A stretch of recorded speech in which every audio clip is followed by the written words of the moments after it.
তো বন্ধুরা কেমন আছেন সবাই? আপনাদের মাঝে নিয়ে আসলাম শালগম আলুর ডিমের রেসিপি। আর এই রেসিপিটা যাকে একবার খাওয়াবেন সে কিন্তু এই রেসিপির প্রেমে পড়ে যাবে। শীতের দিন থাকতে থাকতে একবার হইলেও শালগম আলুর রেসিপিটা যাকে করে খাওয়াবেন বা ফ্যামিলির যাকে খাওয়াবেন সে বলবে, বারবার রিকোয়েস্ট করবে যে ওই রেসিপিটা আবার করে দাও। তবে একবার হইলেও বন্ধুরা চেষ্টা করবেন। আর আমার কথা কাজ কোনো কিছুতে যদি ভুল ত্রুটি থাকে ক্ষমা সুন্দর দৃষ্টিতে দেখবেন। আর সবাই আমার ভিডিওটা লাইক দিয়ে কন্টিনিউ করবেন।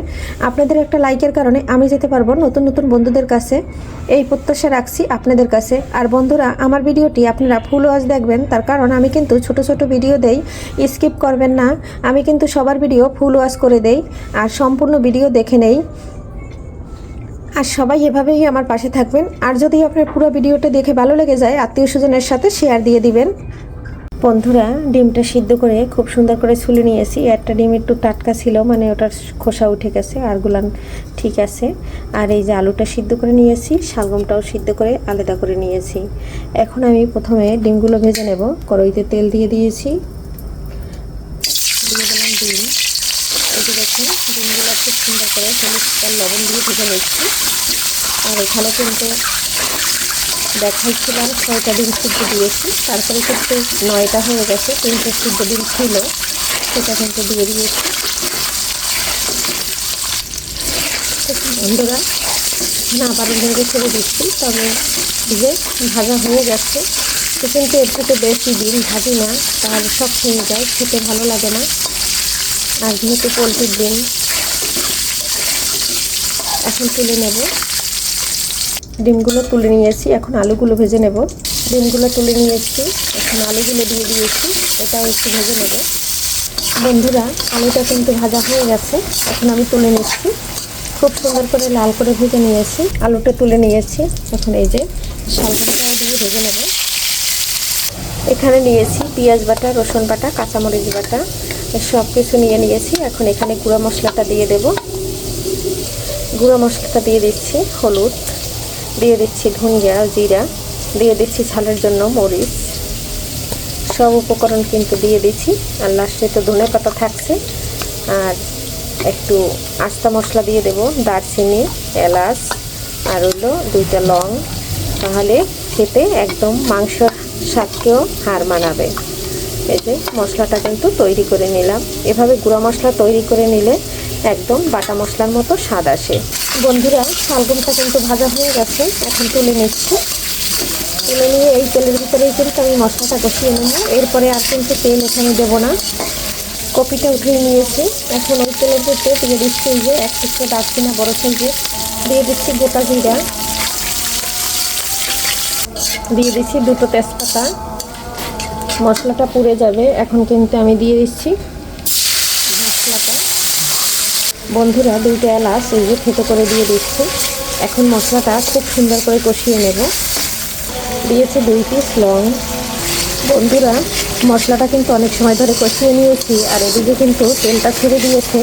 এখন আমি শালগমটা দিয়ে কষিয়ে নেব।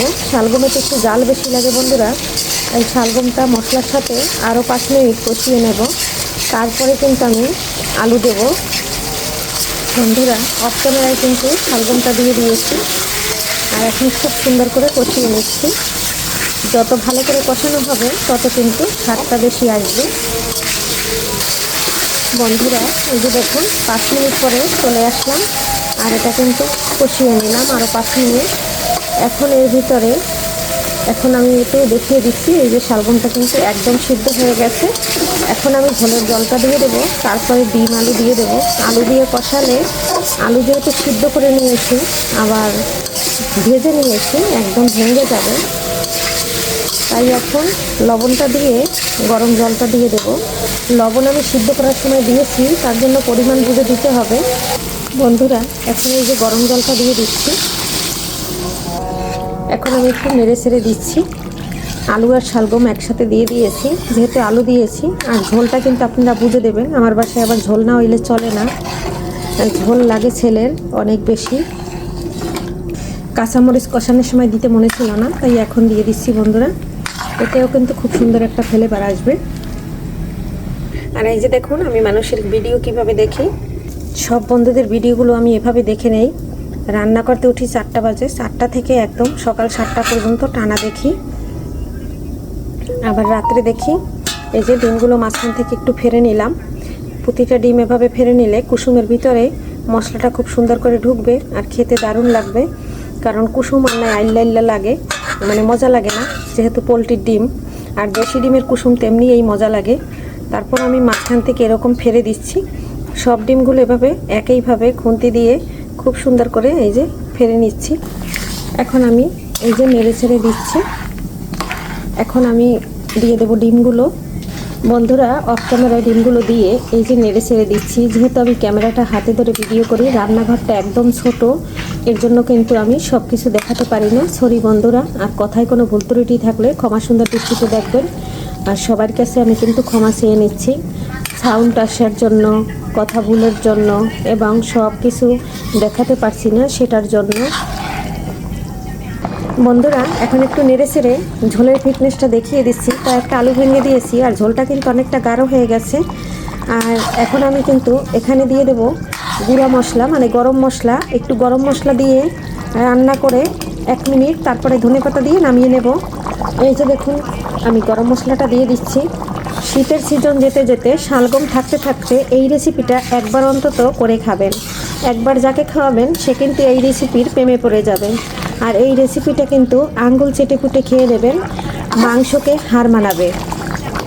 বন্ধুরা, এই যে ধনেপাতা দিয়ে দিচ্ছি। আর এখন কিন্তু আমি নামিয়ে নেব। আমার রান্নাটা কিন্তু হয়ে গেছে, ঝোলটা কিন্তু একদম গাঢ় হয়ে গেছে। বন্ধুরা, এই যে দেখুন, ফাইনালি কিন্তু নামিয়ে নিয়েছি। আর কত সুন্দর একদম মাখো মাখো হয়েছে। আর ওই অল্প তেল দিয়েই কিন্তু আমি সব কিছু ভেজে একসাথে খুব সুন্দর করে রান্না করে নিয়েছি। আর এভাবে হইলেও একবার রেসিপিটা তৈরি করুন বন্ধুরা।